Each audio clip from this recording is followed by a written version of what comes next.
سلام ጥዕና ሃበለይ ከመይ ኢለኹም ክቡራትን ፍትዋትን ተኸታተልቲ ዜናታት ትግራይ ሆራይዘን ናይ ሰዓት ዝበልናይ ማሓደሽቲ ሙዕባለታትን እዋናዊ ዜናታትን ቀሪብና ልኩም ኣለና ሰብስክራይብ ላይክ ሼር እንዳገበርኩም ዜናታትና ክትከታተሉ ንዕድመኩም ናብ ዝርዝራት ክንሰግሪና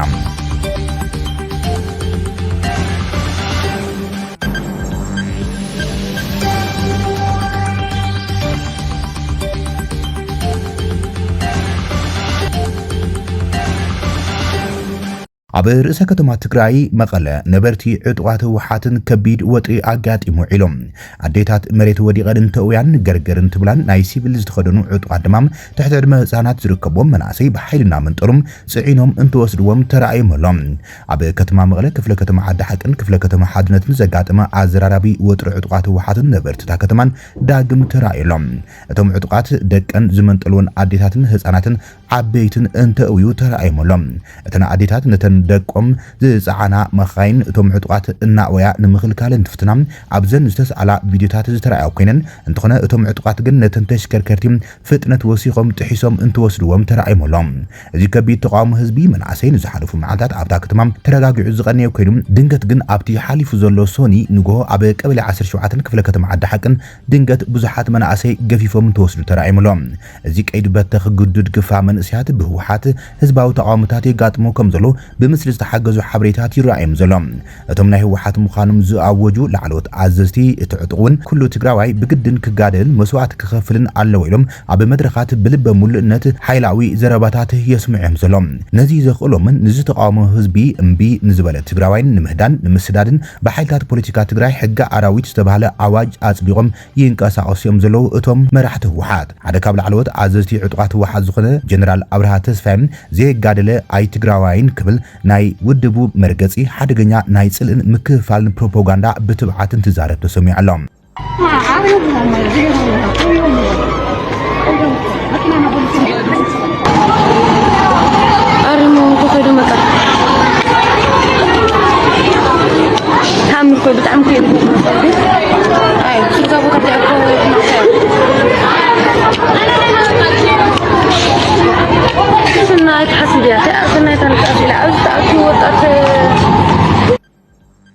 ዘጽቅጥ ወይ ዝድግፍ ትግራዋይ ክኾነ ይኽእል ዘየጋደል እናበልና ካብ ብዛዕቡ እናረገልና ንነብር ከጋደል ንግበሮ እቲ ዝሰርሕ ውሕድ እዩ ትግራዋይ ይኹን መን ይኹን ባዕሊ መልሱ ውሕዳት እዮም ክኾኑ ትግራዎት ክኾን እዮም ኢለ ኣይሓስብን ትግራይ ትጥፋእ እናተባሃለ ትጥፋእ ምስ ዝብል ዘጽቅጥ ወይ ዝድግፍ ትግራዋይ ክኾነ ይኽእል እዚ ትንሕና እውን ነልዕሎ ዘለና በቃ ክጋደሉ ምግባር ይሓዝ ካልእ ገዲፍካ ተኣኪብካ ምውሳን እያ ኣጋድል ንሕና ተጋዲልና ኢና ክንዚ ዘጋድል እዚ ንብል ዘለና እኮ ምእንታንቲ ህዝቢ ሓድነት ክሉ ክቃለስ ኩሉ ክቃለስ ሕዚ ዘየጋደልካ ስድራ ስዋኣት ተባሂሉ እንድሕር ፀላእ መፂኡ ክቐትሎ እዩ ስድራ ስዊኢኻ ንስኻ ኢሉ ይገድፎን ይፀላእ ይገድፎን ክቐትሎ እዩ ቅድሚያ ኢና ንብል ዘለና እምበር ኩሉ ይተርፎን ኩሉ ግደይቱ እዩ ኣባና ጥራሕ እውን ኣይኮነን ንሕናሲ ኩናት ደለይቲ እዮም ዝብሉ ኩናት ደሊና ዲና ንሕና ናበይና ኸይድና ኩናት ደሊና ኩናት እኮ ይደለና መፅኦምና እኮ እየምና ግዝኣትና ሓዲጎምና ገዛውቲ ናይ ዞም ተፈናቐልቲ ወሲዶሞ ናይ ትግራዋይ ገዛ ወሲዶሞ ሶም ይጥቀሙ ዘለዉ ዘርኢ ትግራይ ክጠፍእ ሓሲቦም ካብ ዓንተው ትግራዋይ ከም ዘርኢ ክጠፍእ ምስክር ዘየድልዮ ባዕሎም ምስክር ኮይኖም ዘየጋደል እናበልና ካብ ብዛዕቡ እናረገልና ንነብር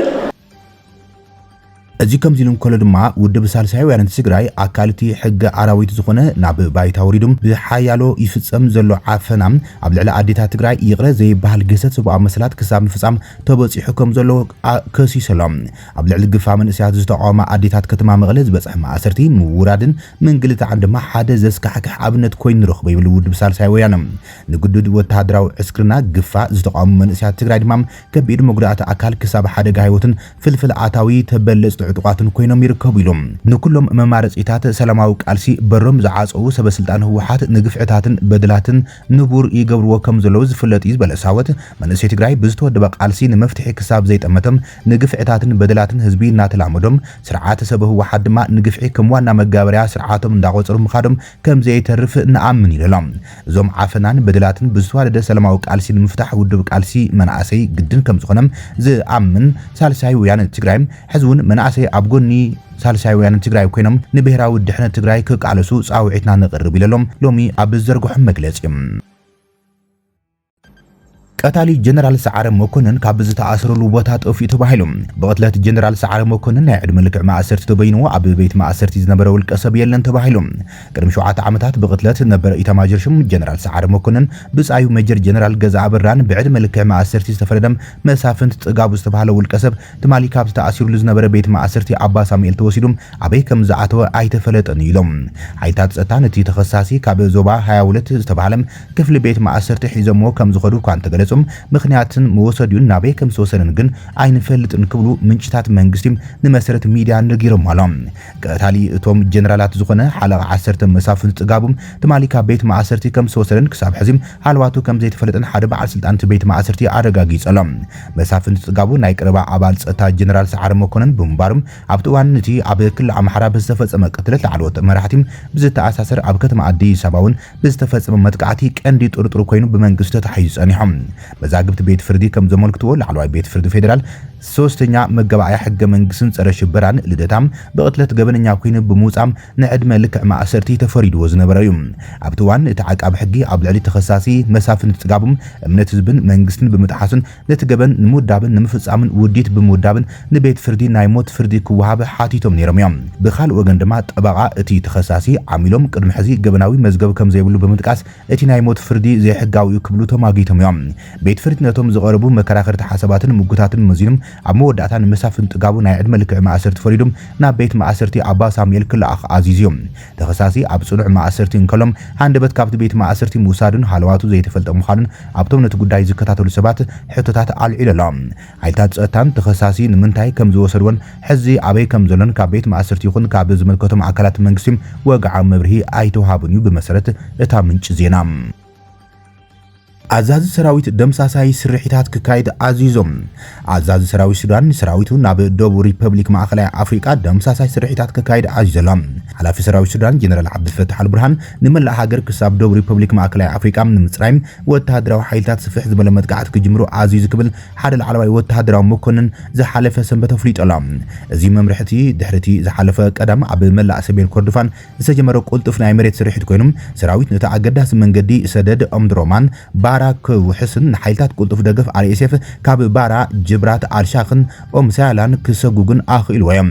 ኣብ ኦምድሮማን ኣብ ዝርከብ ወተሃደራዊ ሕክምና ሆስፒታል ወተሃደራት ደገፍትን ኣብ ዝሃቦ መግለጺ ሓጋዚ ዋና ኣዛዚም ያሲር አልዓታ ሓይልታት ሰራዊት ሱዳን መሻርክቲ ጉጅለታትን ልዑል ሞራል ከም ዘለዎምን ብተኻታሊ ማዕበል ናብ ደቡባዊ ምዕራብ ኦም ዶፎ ክገጾም ክግስግሱን ኣዚዞሎም አልዓታ ንዕጡቃት RSF ናይ ወጻኢ ሰባትን ኣብ መንጎ ኢድካ መሃብ ወይ ካብታ ሃገር ምህዳብ ምርጫ ዝሃቦም ኮይኖም ወተሃደራዊ ሓይል ንኩሉ መርገጭታት RSF ከፍርስን ናጻ ክገብርን ናይ ወጻኢ ተዋጋእቲ ከወግድን ቃልኣት የሎም እቲ ሰራዊትን መሻርክቱን ቅድሚ ናብታ ኣብዚ እዋን ዚ ሰራዊት RSF ሰፊሕ ግዛኣታት ዝቆጻጸረላ ዳርፉር ምድፎም ንሰሜንን ምዕራብን ግዛኣታት ኮርዶፋን ንምሓዝ ዓለመም ሰፊሕ ወተሃደራዊ ወፍሪ ዘካይድ ዘሎም ኣብ ደቡብ ሰሜን ኮርዶፋንን ሰሜናዊ ግዛኣትን ኣብ ዝርከቡ ምድረ በዳታት ብርቱዕ ግጭት ክካይድ ተጽቢት ዝግበር ኮይኖም ክልቲኦም ወገናት ሰፊሕ ምድልዳል ሓይልታቶም እናጠናኽሩ እዮም ዘለው ተባሂሎም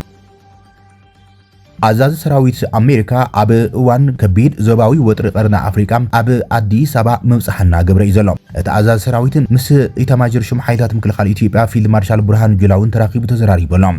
አሜሪካ ኣብ ዋዕላ ምክልኻል አዲስ አበባ ሎጂስቲክስ ሽርክነት ዘማእኸለ ድፊት ጸጥታ አፍሪካ ከም ዝሕደሰት ኣመልኪታላ ላዕለዎት ሰበስልጣን ሕብራት መንግስታት አሜሪካ ነቲ ዝሓለፈ ሰኒ ኣብ አዲስ አበባ ዝተኻየደ ናይ አፍሪካ ሎጂስቲክስ ኮሚኒኬሽን ሲምፖዚየም ተጠቒሞም ኣብ አፍሪካ ዝምዕብር ዘሎ ስትራቴጂ ጸጥታ አሜሪካ እንታይ ይመስል ንምዝርዛር ሎጂስቲክስ ርክባት ምትሕባርን ንግዳዊ ሽርክነትን ኣስሚሮምሎም እቲ ኣብ ልዕሊ ጽግዕተኝነት ማሕረ ሽርክነት ኢሎም ዝገለጽዎ ድማ ኣስሚሮምሎም እቲ ብሚኒስትሪ ምክልኻል ኢትዮጵያን ኣሜሪካን ብሓባር ዝተኣንገደ ሲምፖዚየም ካብ ልዕሊ 40 ሃገራት ኣፍሪቃ ልዕሊ 25 ኩባንያታት ምክልኻልን ቴክኖሎጂን ኣሜሪካ ኣብ ኣዲስ ኣበባ ኣብ ዝርከቡ ሆቴል ሂልተን ዝተኣኻኸቡም ወተሃደራዊ ልኡኻት ተሳቲፎምሎም እቲ መደብ ኣብ መኽፈቲ ኣምባሳደር ኣሜሪካ ኣብ ኢትዮጵያ ኤርቪን ጄይ ማሲንጋ ነቲ ምትእኻብ ኣካል ናይቲ ምትሕባር ጸጥታ ኣፍሪቃ ንምጥንኻር ዝግበር ግብራዊ ኣገባብ ምዃኑ ገሊጾም ሽርክነት ጭሩሕ ኣይኮነን ዓቕሚ እዩ ዝበለ ማሲንጋ ትርጉም ዘለዎ ሽርክነት ብምትማን ግሉጽነትን ቀዳምነታት ናይ ምምስሳል ርጉዕ ስራሕን ከም ዝህነጽ ገሊጾሎም ሎጂስቲክስን ውሑስ ርክባትን ዓንዲ ሕቆ ወተሃደራዊ ድልውነት ብምጽዋዕ ማሲንጋ ንሰብኣዊ ምላሽ ድሕነት ዶባት ምክልኻል ባሕሪ ስርሒታት ጸረ ሽበራን ምጽዋር ሓደጋን ማዕረ ማዕሪኡ ኣገደስቲ ምዃኖም ገሊጾሎም ንኣሜሪካ ኣቀራርባና ንጹር እዩ ዝበለ እቲ ኣምባሳደር ምስ ሃገራት ኣፍሪቃ ከም ማዕረ መሻርክቲ ክንሰርሕ እንደሊ ኣብ ውሽጢ ሃገር ዝነጽሩም ቀዳምነታት ምድጋፍ ትካላት ምሕያል ሙያዊ ወተሃደራዊ ትምህርቲ ምስፋሕ ከምኡን ግሉጽ ዕድጊትን ዘላቒ ምክልኻላዊ ቁጠባን ምትብባዕ የድልይሎም ማሲንጋ ዝኾነት ሃገር ከይጠቐሰን ኣቀራርባ ዋሽንግተን ምስቲ ዘላቕነት ዘይብሉ ሞዴላት ጸጥታዊ ምትሕጋዝ ምዃኑ ዝሓበሩ ብምንጻር ፖሊሲ ኣሜሪካ ሓቀኛ ዓቕሚ እምበር ሕቡዕ ዕዳ ዘይኮነስ ነባሪ ድልውነት እምበር ናይ ሓጺር ግዜ ጽግዕተኝነት ዘቕርብ ወፍሪ ምክልኻል ኣይኮነን ኢሎም ምስ ወሲኹ ኣሜሪካ ኣብ ምርጋዕ ክፉትን ውሕስን መስመራት ንግዲም ተሓታት ንዘለዎ ምሕደራን ልዕልነት ሕግን ረብሓታት ኣፍሪቃ ከም እትካፈልን ግብረ ሽበራም ዘይሕጋዊ ምስግጋር ሰባት ስጋታት ሳይበርን ግጭትን ከም ማሕበራዊ ጸጥታ ብድሆታት ኣለለያ ኢሉ ኣዛዚ ኣፍሪቆም ጀነራል ዳግቪን ኣንደርሰን ነቶም ቴማታት ብምጥንኻር ሎጂስቲክስን መራኸቢታትን ካብቶም ኣዝዮም ትሑትን ኣዳ ዝወሃቦም ግን ከዓ ወሳኒ ባእታታት ወተሃደራዊ ዓቕሚ ኮይኖም ዝቕጽል ከም ዘለዎ ገሊጾሎም እንታይ ዓይነት ኣጽዋር ወይ መጻኢ ቴክኖሎጂ ትገዝእ ብዘይገድስ ከተቐጽሎን ተዘይኽእልካን ናብ ዓውደ ውግእ ከተብጽሖን ተዘይኽእልካን ቁም ነገር የብሉን ይብሉ ጀነራል ኣንደርሰን ሃገራት ኣፍሪቃ ግብረ ሽበራ ዘይሕጋዊ ምግፋፍ ዓሳም ዘይሕጋዊ ዕደና ዘይሕጋዊ ምስጋር ደቂ ሰባትን ብርቱዕ ምውሳኽ ዘይሕጋዊ ምስጋር እጸፋርስን ሓዊሶም ናሓደ ሕዱ ዝተኣሰሩ ስጋታት ናውስኺ ከይድ ከም ዘሎ ድማ እቲ ኣሜሪካዊ ጀነራል ጠንቂቖሎም ወሓዘ ጸፋርስ ናብቲ ሃገር ካብቲ ቅድሚ 2 ዓመት ዝነበረ ልዕሊ 6 ዕጽፊ ዝበለ እቲ ጀነራል ኣብ መንጎ ወተሃደራት ኣፍሪቃን እሁግራውያን መሻርክትን ዝያዳ ምውሃድ ዝሓትት ዝቀራረቡ ስጋታት ክብሉ ይገልጽዎም ኣፍሪቃ ንጸጥታ ዓለም ንምርግጋዕን ዓለም ወሳኒት ከም ዝኾነት ዝገለጸት ኣሜሪካዊ ኣዛዝ ሰራዊት ኣፍሪቆም ጀነራል ኣንደርሰን መንግስታት ዋላካ ድሩት ጸጋታት እንተሃሎም ንዝቕልቀሉ ሓደጋታት ክዳለዉ ኣለዎም ኢሉ ኣብ ነጥበ መቐየሮ ታሪኽና ዘለና ዝበለ ጀነራል እቲ ዝቕየር ባህሪ ኩናት ልክዕ ኣብ ቅድሜና ይፍጸመሉ ልክዕ ከምቲ ዘመነ ኢንዱስትሪ ንኩናት ዝቐይረም ዘመነ ዲጂታላዊ ኣብ ዝሕዝዋን ይቕይሮ እዩ ዘሎ ኢሉ ዞም ኣልቦ ነፈርቲ ሳተላይትን ዲጂታላዊ ርክባትን ዘመናዊ ውግእ ዳግማይ ዝቕርጹ ዘለዉ ቴክኖሎጂታት ምዃኖም ብምጥቃስ ኣንደርሰን መንግስታት ምስ ውልቃዊ ጽላት ብምትሕባር ከሕይልዎም ኣተሓሳሲቦም ኣብ መንጎ ጸጥታን ቁጠባን ምትእሳረሉ ዝበለ ጀነራል ኣንደርሰን ኣብቲ ዋዕላ ሎጂስቲክስን መራኸቢታትን ቴክኖሎጂታት ዘርእዩም 26 ኩባንያታት ኣሜሪካ ከም ሳተፉን ጠቒሶሎም ኣገዳስነትን ቀጻልነትን ምግላጽ ጀነራል ኣንደርሰን ካብ ታሪኽ ጽላት ኣቪዬሽን ኢትዮጵያ ከም ኣብነት ጠቒሞም መንገዲ ኣየር ኢትዮጵያ ኣብ ጽገናን ሎጂስቲክስን ነዊሕ እዋን ዝጸንሐ ኢንቨስትመንት ሞዴል ምዃኑ ቅድሚ ምግልሆም ኣብ እዋን ካልኣይ ኩናት ዓለም ኣብ መላእ ኣፍሪቃ ስርሒታት ኪዳን ዘቐጽሉ ሎጂስቲክሳዊ መረበባት ኣዘኻኺሮም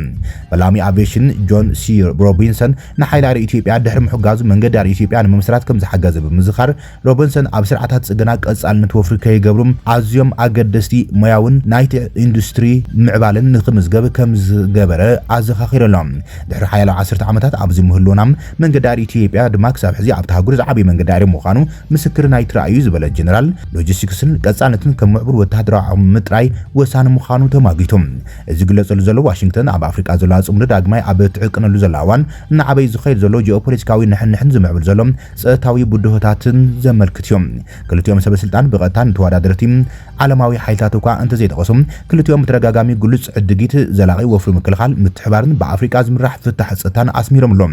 እዚ መትከላት ኣብ ዝቐረባ እዋን ኣብ ፖሊሲ ኣሜሪካ ኣብ ልዕሊ ተሃጉር ዝያዳ ጎልዩ ዝረአ ኮይነላ ሲምፖዚየም ኣዲስ ኣበባ ኣብ ስትራቴጂ ኣፍሪቆም ዝተረኣየ ሰፊሕ ለውጢ እውን ዘንጸባርቕ እዩ ተባሂሎም ኣብ መጀመርታ ናይ ዝወርሒ ኣብ 2026 ኣብ አንጎላ ከተማ ሉዋንዳ ዝተኻየደ ዋዕላ ሓለፍቲ ምክልኻል ኣፍሪቃ ካብ 35 ሃገራት ኣፍሪቃ ዝመጹ ወተሃደራዊ መራሕቲ ምስ ወከልቲ ብራዚልን ሃገራዊ ሓለዋ ኣሜሪካን ኣብ ሓደ ተኣኪቦም እዮም እቲ ዋዕላ ንመጀመርታ ግዜ ኣብ ቁጠባ ምክልኻል ልዑል ትኹረት ዝሃበ ኮይኑ ንሰበስልጣን ኣሜሪካ መራሕቲ ውልቃዊ ጽላት ኣፍሪቃን ንግዳዊ ሽርክነት ዓቕሚ ምክልኻል ብኸመይ ክሕግዝ ከም ዝኽእል ንምድህሳስ ዝዓለመ ክቢ ጠረጴዛ ኢንዱስትሪ ዝሓዘ እዩ ተባሂሉ እቲ ናይ ዝሓለፈ ሶኒ ዘተ ነዚ ኣገባብ እዚ ዘቃልሕ እዩ ነይሩ ክልቲኦም ማሲንጋን ጀነራል ኣንደርሰን ንወተሃደራዊ ድልውነት ምስ ቁጠባዊ ምዕባለ ትካላዊ ዓቕምን ምህዞ ውልቃዊ ጽላትን ብተደጋጋሚ ብምትእሳር ንግዳዊ ሽርክነት ከም ዘይናጸል ነዊሕ እዋን ዝጸንሕ ናይ ጸጥታ ዘቁጽር ስትራቴጂ ከም ዝኾነ ይስሚሮምሎም እቲ ዋዕላ ኣብ ምብራቕ ኣፍሪካ ዲፕሎማሲ ጸጥታ ኣሜሪካ ኣብ ዝሓይለሉ እዋን ዝካየድ ዘሎ ኣብ መጀመርታ ናይ ዓመት ጀነራል ኣንደርሰን ምስ ምክትል ሚኒስትር ጉዳያት ወጻኢ ኣሜሪካ ክሪስቶፈር ላንዳው ተጸሚሮም ንኢትዮጵያ ዘጠቃለለ ዞባዊ ዕደት ብምክያድ እቲ ልኡኽ ምስ ቀዳማይ ሚኒስትር አብይ አሕመድ ብምርኻብ ኣብ ምስሕፋሕ ክልቲኦም ምትሕባር ጸጥታ ከም ዘትዮን መበልተይ ዓመት ዝኽሪ ሓይሊ ኣየር ኢትዮጵያ ንምዝካር ኣብ ዝተኻየደ ምርኢት ኣየር ጸሊም ኣንበሳ ተረኺቦም እዮም ኣብ ካልኦት ቦታታት ናይቲ ዞባ ኣሜሪካ ኣብ መላእ መስመራት ቀይሕ ባሕሪ ኣብ ኬንያ ዝርከብ ጁስቲፋይድ ኣኮርድን ካትላስ ኤክስፕረስን ሓዊሶም ሓብራዊ ወተሃደራዊ ልምምዳት ኣቢላ ምትሕባር ኣስፊሓያ ኣብ ማንዳ ቤይ ሓዱሽ መማረጺ ነፈርቲ ብሓባር ትምውል ከም ዘላ መውረዲ ወይ መንደርደሪ ነፈርቲ ብሓባር ትምውል ከም ዘላን እዚ ድማ ምስ ሃገራት ኣፍሪካ ኣብ ዝማዕበለ ሽርክነት ወተሃደራዊ ምትሕባር ትሕተ ቅርጺ ወፍርን ንግዳዊ ጽምደን ዘወሃድ ሰፊሕ ስትራቴጂ ዘንጸባርቕ እዩ ተባሂሎም እዚ ከም ኢሉ ከሎ ድማ እቲ ኣሜሪካዊ ኣዛዝ ሰራዊት ኣፍሪቆም ጀነራል ኣንደርሰን ምስ ኢታማጆር ሽምሓይታት ምክልኻል ኢትዮጵያ ፊልድ ማርሻል ብርሃኑ ጁላ ተዘራሪቦም ኣሎም ሓላፊ ኢታማጆር ሽምሓይታት ምክልኻል ኢትዮጵያ ፊልድ ማርሻል ብርሃኑ ጁላ ብኣዛዚ እዚ ኣፍሪቃ ኣሜሪካ ኣፍሪቆም ጀነራል ዳግመን ኣንደርሰን ዝምራሕ ልኡኽ ኣበይ ጽሕፈት ተቐቢሉ ዘራሪቦሎም ኣብ መንጎ ክልቲን ሃገራት ዝግበር ምትሕባር ሰራዊት ምክልኻል ዞባዊ ጸጥታ ከምኡን ወጻኢ ናይ ምትሕባር ዓውድታት ብዝምልከት ሰፊሕ ዘተ ኣካይደመሎም ኣዛዚ እዚ ኣሜሪካ ኣፍሪቃ ኣፍሪቆም ጀነራል ዳግሰን ኣንደርሰን ኣብ ዝተፈላለዩ መድያት ምስ ኢትዮጵያ ዘሎ ምትሕባር ምክልኻል ይጠናኽር ከም ዘሎን እዚ ድማ ኣብ መንጎ ክልቲን ሃገራት ነዊሕ እዋን ጸንሐ ምሕዝነት ምክልኻልን ሓብራዊ ተወፋይነትን ዘንጸባርቕ ምዃኑ ገሊጾም ጀነራል ዳግመን ኣንደርሰን ቀንዲ ኣጀንዳ ናይቲ ዘተም ናይ ምትሕባር መድያት ምስፍሕፋሕ ኣብ ሶማልያ አልሸባብን ዳዕሽን ሓዊሱ አንጻር ግብረ ሽበራ ዝግበሩ ቃልስታት ንምሕያል ከምኑ መጻኢ ናይ ምትሕባር ዕድላት ምድልዳል ምዃኑ ገሊጾሎም